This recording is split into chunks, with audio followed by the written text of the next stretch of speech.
I think this protest could continue on maybe for another week, maybe 2 weeks. If it takes a month, we are prepared to sit here. If it takes to close the country down, we'll close the country down. Because if that's what it takes for me, Hall Martin, the Taoiseach, and the Tánaiste, to Simon Harris, we are prepared to do that. We have numbers growing and growing every day, day and day.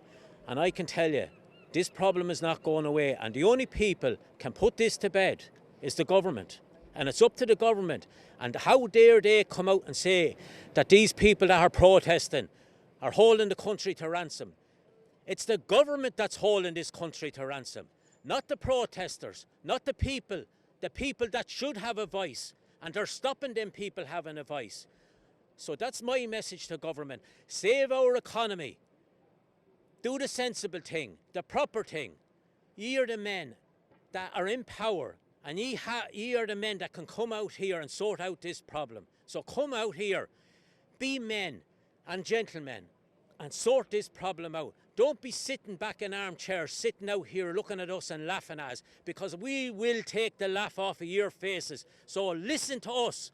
We want answers and we want clarification on what our requests, our demands. So please come out here and talk to us.